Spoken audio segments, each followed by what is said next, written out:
Hey, you guys, and happy Saturday to you guys. This is Dr. Carmen Bryant, and this is my YouTube channel, Overcoming Narcissist Abuse. Now, normally I do not come on Saturdays, but because of my schedule, I've been busy during the week, and so I missed you guys on Friday. And so it's already probably about 8 o'clock on the West Coast, but I wanted to come and just, say something to you guys to make up for Friday.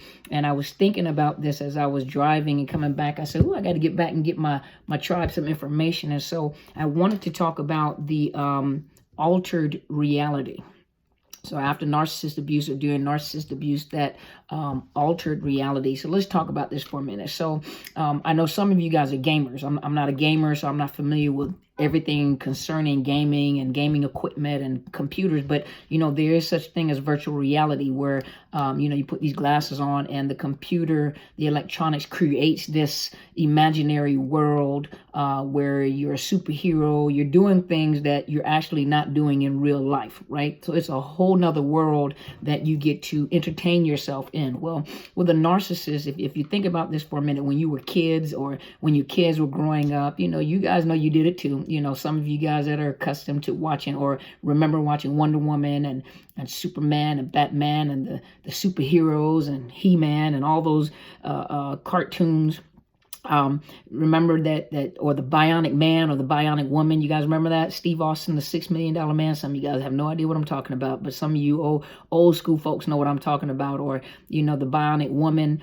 But we would watch these, and then as kids we would go out and reenact what we saw on television. But we would be the character and then create our own reality while we're outside playing. So we create a whole nother movie outside. Now think about a narcissist when they're watching television. And some of you guys know what I'm talking about. They may watch like MTV Cribs. They may watch, if they even have that anymore, or they may watch a movie where they're fascinated with, wealth. And remember, they're grandiose anyway. So some of those somatic narcissists, they're impressed with wealth, and they look at the character and they recreate this character in real life. And you're watching that, and I've talked to people that had narcissists that would live almost like they were living in a video shoot every day. They would take like fake jewelry and color it every day and ride around as if they were actually in a video shoot every day, and ride around with the fake jewelry and then get angry when people tell them that the jewelry is fake. Or they will buy like the fake Rolexes. Some of you guys know what I'm talking about. Some of you guys going to be able to relate. The fake Rolexes or, whatever. And it's all about, this reality that they have created for themselves. They create, and this is a part of narcissism, when it becomes pathological, but they create this reality that does not exist. And then they pull you, when they're love bombing you, when they're trying to, connect with you, they slowly begin to pull you into what they have created as their reality. They pull you out of reality, out of your real reality, into their reality, which is not true. It's a fantasy. And so, having said that, I wanted to go to this, and this comes from, I'm looking at my phone because obviously I'm not in my office to look at the computer. But this comes from the odysseyonline.com. And so this talks about life stages, the places where reality feels altered. Sarah McLean. And so what she was saying, I'm going to read it to you guys, so I'm not underestimating your reading skills or abilities. But have you ever been somewhere and felt like for no reason confused or a little off, like you're waiting for something to happen, but you have no idea what it is? These places can make you feel uncomfortable, anxious, or they can spark new ideas and increase creativity. Some of these places are called liminal spaces. Take a look at a few examples and see if you recognize or remember those feelings, okay? So they give some examples like playgrounds at night, deep in the middle of the mountains or forests, abandoned stores, bathrooms at concert venues, waiting rooms, hospitals at night, school buildings during summer break, empty warehouses, laundromats at night, or your friend's house during a sleepover when you're the only one awake, stairwells, empty silent museums, rooftops at dawn or dusk, and that's just to name a few. Let me look. Airports late at night or early in the morning inside of a dark closet. Okay, so Liminal means relating to a transitional stage or occupying a position at both sides of a boundary. And so liminal spaces such as waiting rooms and all those that I said, if you spend too much time in them because they're spaces, okay, let me look. So it makes you feel weird if you spend too much time in them because these spaces exist for the things that come before or after them. Their existence is not about themselves. So their existence is not about themselves. Beyond the place you're coming from and or going, the liminal space isn't really meant to be its own entity. Pay attention. So you feel weird and the space feels odd if you spend too much time or think too much about them. Your brain tells you that something's wrong because you're supposed to continue moving on in life, but you're not. So it feels like the reality is altered. Along with liminal spaces, there are other places where your brain gets confused and reality feels offset. I'm going somewhere, okay? Our brains rely on context in order to make sense of the world. And when you're in a situation or a place that's out of context, it creates a sense of discomfort or anxiety. So here it says, for example, walking around in a school building when the school's out of session, abandoned stores, empty buildings, or being awake when everyone else is asleep. We're experiencing these locations out of context. We associate a high school with being crowded and noisy, so walking through empty halls takes the place out of context. And your brain is saying, oh no, this isn't right. You need to get out of here immediately. See how you can get anxious, right? Like something's not right, and you can't put two and two together, like what's not right. Brains like familiar situations. Remember that. Brains like familiar situation. You guys write that down if you're doing a study with me now. But brains like familiar situations. I'm going somewhere. Give me just a second. So when you're in a place where the brain has already established a context, but it's wrong, so that part of the brain starts to feel like it must be dangerous. Remember that. Hence the feeling of anxiety. Meanwhile, the logical part of the brain says relax is just an empty building. So you don't go into a fight or flight response. You just feel uneasy, right? So check this out. When you've been in a relationship with a narcissist and you've been pulled into their reality, into their virtual reality, into their altered state of existence, the reality they have created and have convinced you that that is the reality. What happens is, excuse me, you guys, it was distracting me. But what happens is when they pulled you into their reality and you're accustomed to being into their reality, things that what most people would deem as normal and being okay, you may deem as being dangerous, or something is wrong, or something's not right with me. For example, when you get into a place where everything is peaceful, it's a very peaceful place because your brain is accustomed to familiar things such as screaming and yelling and anxiety and, being accused and being questioned and always having to explain yourself. And so you have lived like this and been trained like this so that when you get into a place, and that's where a lot of triggers come from in post-traumatic stress, when you get into a familiar place, and you don't hear all this going on. So peace and quiet to you could be a dangerous thing because you don't know what's to come. Something's going to happen. This is not right. This is abnormal. When you have people that really care about you and are concerned about your feelings, like, hey, are you doing okay? Why are you asking me that? Why do you keep asking me that? Because your brain is set, something is going to come after that. Someone being nice to you, because your brain is set to that you being nice to me, it follows with something else. It follows with abuse. It follows with accusation. It follows with you give me a gift and then you take it away. You promise me something, but do you see what I'm talking about? Even though we're talking about, what was the word again? Let me go back. It's the liminal spaces. But you can go into let's say you and the narcissist have discarded the narcissist, or they've discarded you, or whatever. You come back in your home, which is a familiar space that narcissist was in, but you walk around in your own home anxious all the time, and you can't figure out why you're anxious because he or she is no longer there. Well, that's because they occupied that space at one time and they have filled it up with anxiety, yelling, screaming, abuse, whatever they have done. That's what you have grown familiar with. That is what you've grown comfortable with. Not saying that comfortable meaning that you were happy with the situation, but that is all you know. So now that there's peace and quiet to you, and for some people, they end up self-sabotaging because they go back to look, and that's how some of you end up getting back.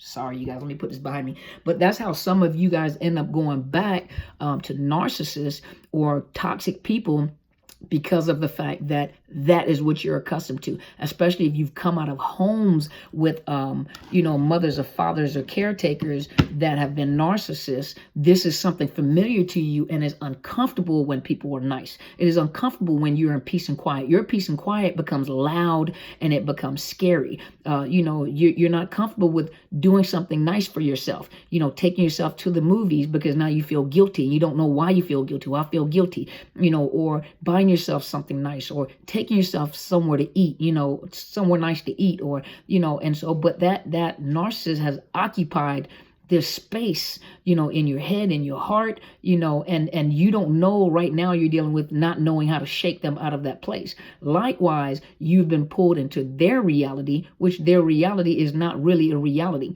You're closest to the narcissist while you have other people that are outside looking in. And so to them, they know this is abnormal. But remember, you've been abused so much that your pain tolerance is very high. So this is your norm. And so for some people, they only operate with high levels of stress. They feel functional in high levels of stress because that's all you've ever known. But you're making yourself sick. Working at high levels of stress. That's not how the brain is wired to operate. After a while, you're going to start getting sick. We talked about this before. Start getting sick. But start getting sick. Your body starts breaking down. There's too much adrenaline pumping in, that fight, flight, or freeze all the time. And that's the same thing with you being pulled in their reality and you finally going back to reality. And it's almost like having to, after a car accident, having to learn to walk again, having to learn to talk again, having to learn to communicate with people because your communication is off. You get offended at a lot of things because they've taken something good and they have almost perverted that good thing. They perverted sex. They perverted niceness. They perverted kindness. That everything has been turned backwards. So you are, you remember your brain is accustomed to those familiar things. And those familiar things may have been abuse, anxiety, anything that this narcissist gaslighting, all this is what you're accustomed to. And so that's why some of you get into healthy relationships and don't keep the healthy relationships wrong because you feel like something's wrong. This is not right. You're supposed to be doing, or some people get into a relationship and it becomes abusive again, but you are the what's the word I'm looking for? You are the common denominator. You have self-sabotaged. You have recreated your environment and probably pushed away some good people. And so hopefully this has made sense. I just thought about this and I wanted to come and share this with you guys. Now, some of you guys ask questions and you're asking me how to help you through it. And, I can provide you the videos. The only other thing that I can tell you is that you need a counselor. And I do have a sponsor. This is sponsored. If you look in my comments below, it's the betterhelp.com/Dr. Carmen. You can click on that, and for a low fee, as opposed to, some of you can't afford my coaching, and that's, that's understandable. And for those, but some of you don't need coaching. Some of you need actual counseling. And coaching is not going to provide you actual counseling. Some of you actually need mental health counseling to assist you through this. And a lot of the questions you're asking me to ask you to help you through the process, I can't help you on the video. I can provide you with the videos and give you insight of what you're going through, but you really need a counselor, maybe a trauma counselor. And with this sponsored provider, the betterhelp.com/Dr. Carmen, it's not Carmen Bryant, Carmen. You click on it, you can pay a low fee, and then you can vet counselors. You can put in your requirements, and this is global. This is throughout the world. This is worldwide. So those of you that are out of the country, not in the United States, in England, you're in Canada, you're in Africa, you're in Greece and Italy and Germany, you can click on that link, and there are licensed counselors that you can put in what you're looking for: trauma professionals, marriage and family therapists. You can ask them, I need you to understand what narcissist abuse is. I need you to understand toxic relationship and domestic violence and psychological abuse, and you can ask them questions, but you can put in your preference, and it's just a low fee, and they will do counseling via telephone, I think FaceTime, Skype, whatever electronic device you have, they will provide you with that counseling. So do look underneath, hit the little arrow down there that will show you the links below the video on YouTube. And also, if you have not already, please subscribe to my YouTube channel. It is Dr. Carmen Bryant, Overcoming Narcissist Abuse. I know this is a short video, but I thought about it. And also, I kind of missed you guys on Friday, so I just wanted to come on real briefly and say something. And so I'm actually brief today.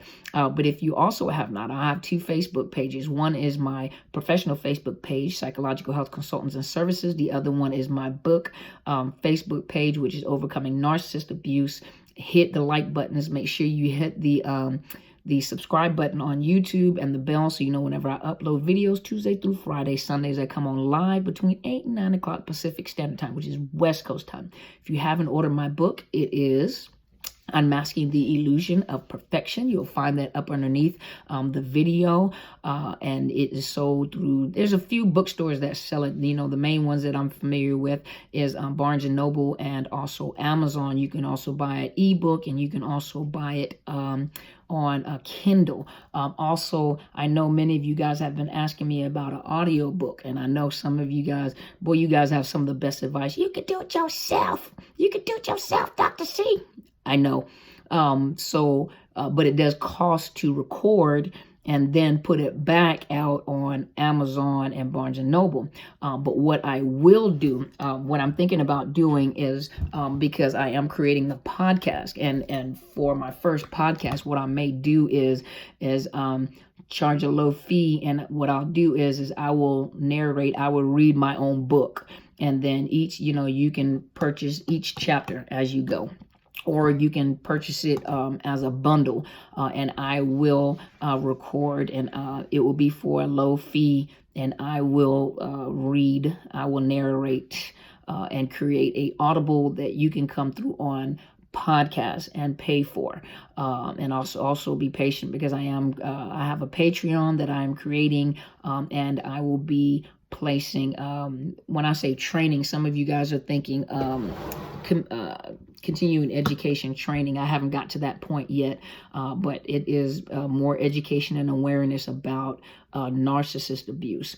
And so you guys just hang in there with me. Some of you have been asking, how can you donate? And donations are appreciated. It takes time, it takes energy, it takes studying, and to expand a program like this, to be able to travel without having to charge large fees for people to come and to hear me speak. You can donate, which will assist me in expanding these programs, books, training manuals, workbooks, to assist you guys. So I do encourage you, donate, and to help me to expand what I'm doing, so we can get awareness out there. Some of you guys that are in the legal field, the medical field, the counseling field, are in the education field, in colleges and in law enforcement, we really need to get the information out there. We need to make it mandatory training. They have trauma-informed training, but some of this, just like we're learning about pedophiles and sex offenders, and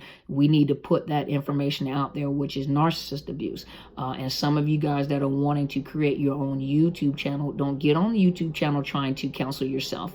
Some of you are getting on there to get back at the narcissist. Some of you guys are getting on there to deal with your own problems. So you're getting on there angry, you're getting on there to, you have to recover. You have to recover first before you can get on a YouTube channel to teach anybody anything, because trust you me, not everybody is an empath, but those that are empath and have been wounded by narcissists, they'll pick up on you. They'll pick up on your anger. They'll pick up on whether, you are genuinely healed and you can talk about it, or whether you're causing more damage. And not every coach that says they're a coach is helping. Some of them are actually as a professional therapist. And then if you go listen, I was listening to Dr. Rosenberg. Rosenberg, that's his name. But he was saying the exact same thing that I was saying. And I just happened to be listening to one of his videos, and he said the same thing, that there are some coaches that are coaching people, and you have to remember that coaching is not really regulated like mental health is regulated. You know, in each state there's a licensing board that regulates and mandates training. There's training that has to be done by licensed professional therapists and mental health counselors. There's practicums, there's supervision that we go through. But with coaches, you don't actually have to have a credential to be a coach. You really don't. You don't. And you know, for some insurance companies, they want you to have certain type of credentials to be a life coach, a business coach, and a lot of businesses will hire those that are trained, you know, as being coaches, because there's been some formal training. And then there are certain organizations that, you know, monitor and maintain the training. But in actuality, it's not regulated. And so you have people that are doing coaching that are causing more damage than they are help. And there's some people that are coaches that are crossing over into counseling, and they're causing more trauma than they are helping people. I need you guys to be careful, especially when people come and you know, and one of the things that he said as well, which is I totally agree, is that when you have that you should never have a large crowd where you're doing specific type of training concerning trauma, because even as a therapist, we know the crowds need to be smaller unless you have different people there. Is almost like damage control, because people get triggered. You don't know how damaged a person is, and people get triggered as you're talking. And so that is a very, very sensitive thing when you're dealing with professionals that are licensed and regulated under boards and organizations, because I am licensed in the state of Washington, so I am regulated when it comes to counseling. So I'm very sensitive when it comes to coaching, and making sure I don't cross those boundaries, because some of you are not looking for coaching, you're wanting counseling, which I can't do over the state lines. That requires you to come into my office. I need to see you face to face. I need you to fill out paperwork. I need to work with you in my office so that there are emergencies come up or triggers that come up, you know, and that should be most therapists. And when you have therapists that are going out, or professionals that are going out and teaching, they should have a team of people that are there to assist them, you know, especially when people are becoming triggered. So you guys got to be very, very careful. And some of these coaches online are triggering you more than they're helping you. So please be careful with the people that you're listening to. And if you feel triggered and you're not, you know, watching these videos and you're not getting help and you're not progressing and moving forward, that might not be who you need to watch. It may be some good information, but you're being triggered. It might not be who you want to watch. And so thank you guys so much for supporting me. I really appreciate you guys. And I want you guys to have a good weekend. I'll see you guys, or I'll talk to you guys. I'll come back live tomorrow, which is Sunday. And I think it's the 4th of August. So I don't know when you're going to get the video, but this is the 4th of August, 19. I went backwards. 19. And I'll be live tomorrow, okay? So you guys go and be great.